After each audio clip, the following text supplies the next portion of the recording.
have a channeled message. There is this zipper and it's being unzipped. But the interesting thing about it is that it's not attached to anything or anyone. It's just zipper. And I see it going into the stack of other zippers that you might find in like a fabric shop or, you know, in a seamstress office. It's just a stack of zippers. And I feel like this is representing detachment and just how much work you've done to detach from various situations. And the fact that it's not actually attached to anything is what's really bringing home this theme of your ability to have detached from yet another situation. To be able to separate yourself from it and to see it for what it is and be able to distance yourself from it. But it also feels like this pile of zippers is a moment of,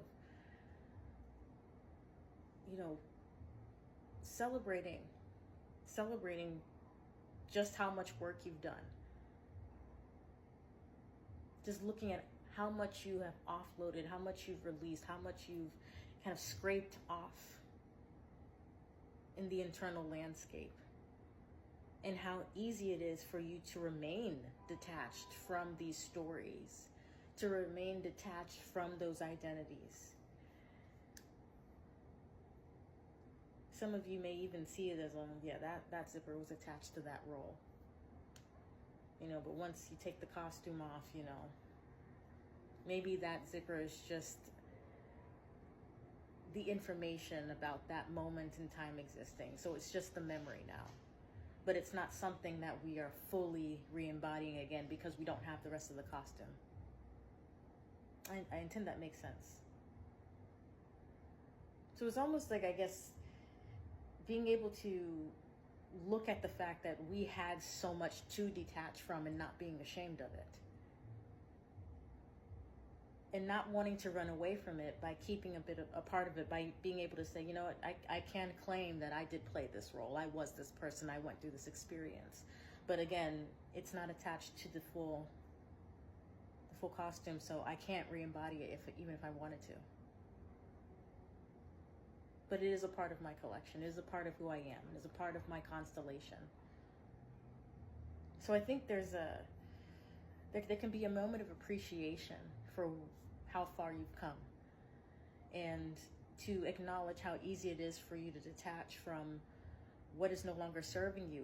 It's I think allowing yourself to accept that you are living an easier life, and that maybe you're just kind of allowing yourself to adjust to that right now. And part of that adjustment is not knowing exactly what the next costume will look like, what the next role, what the next iteration of you is going to look like, and being okay with it.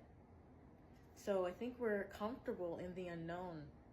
There's probably this fire that's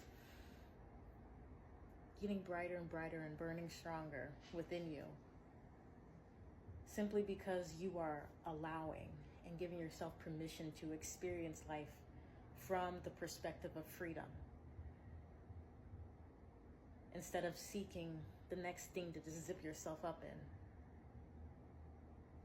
As many of us have been conditioned to want to be led by something else, to serve another master, especially when things get tough, looking for that paternal or that figure that is going to lead us out of trouble. No. I feel like we have changed our relationship to what it feels like to seek leadership and to trust in our own word. And as I've been talking about lately, to live from the theme of integrity, to where we can trust ourselves, trust that we know we're going to make better decisions, and that whatever it is that we're choosing next is for our higher good and is connected to our highest passions and our highest excitement, so that we can live fulfilling lives. So if you are feeling on the fence about letting go of certain conditions, letting go of where you're at right now, I would study detachment. I believe there's a law of detachment.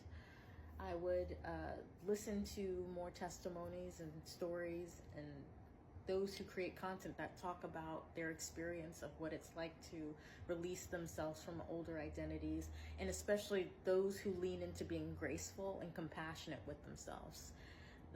And I would say leaning into the softer side of this, the more sensitive side of this, would probably be the best advice I could give right now. Instead of the do this, do that, do this, it's more about just kind of sit back and observe and experience.